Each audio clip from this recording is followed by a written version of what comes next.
আমরা তার ভ্রমণ শুরু করেছিলাম সরাসরি দীঘা রেল স্টেশন থেকে। দীঘা রেল স্টেশনে নেমে আমরা একটু অটো ভাড়া করে নিয়েছিলাম। যাওয়া আসার মাত্র ভাড়া করেছিল 400 টাকা। তাজপুর যাওয়ার পথে যে প্রাকৃতিক দৃশ্য ও মনোরম শোভা পড়ে তা দেখে যে কোনো মানুষ মোহিত হয়ে যেতে পারে।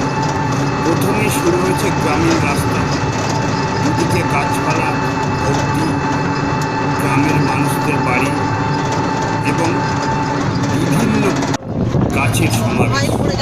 তারপরে পড়ল সমুদ্রের ধার দিয়ে রাস্তা, যা যে কোনো মানুষকে মোহিত করবেই। একদিকে সমুদ্র আর অন্যদিকে সমুদ্রের অপর পাড়ে নিচু জমি এবং সেখানে মানুষের বসবাস, বিভিন্ন শাকসবজির চাষ আপনার উন্নত করবে। এই পথেই পরে একটি মন্দির, শ্রী দয়াকালী মন্দির, যা প্রাকৃতিক পরিবেশের মধ্যে গড়ে উঠেছে। চতুর্দিকে দেখবেন সারি সারি গাছপালা,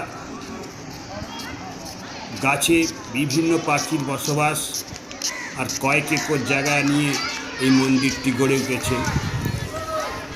এই মন্দিরের পাশে একটি অডিটোরিয়াম আছে, যেখানে রাত্রে অর্থাৎ সন্ধ্যার দিকে রঙিন জলের ফোয়ারা সৃষ্টি করা হয় এবং যা দেখার জন্যে দূর দূরান্তের মানুষও সন্ধ্যের সময় আসে।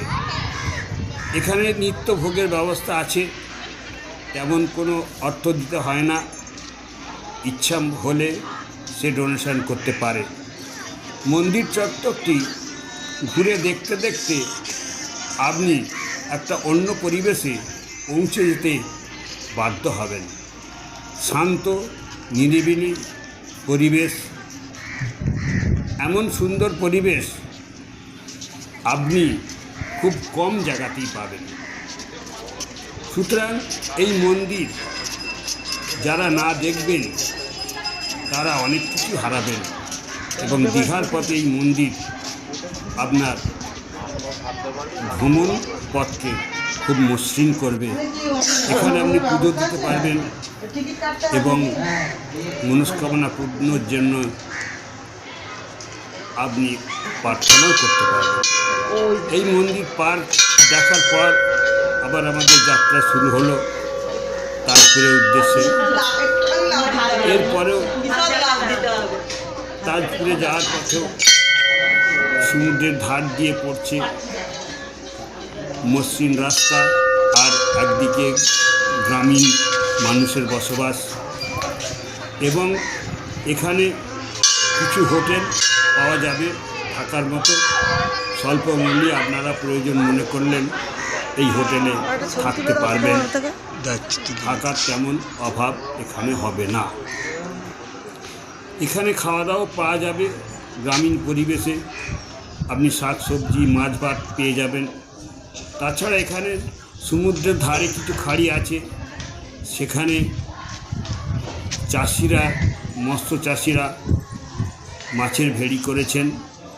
এখানে সময় মতো এলে টাটকা মাছও আপনি কিনতে পারবেন। এরপর পড়বে তাজপুর। তাজপুর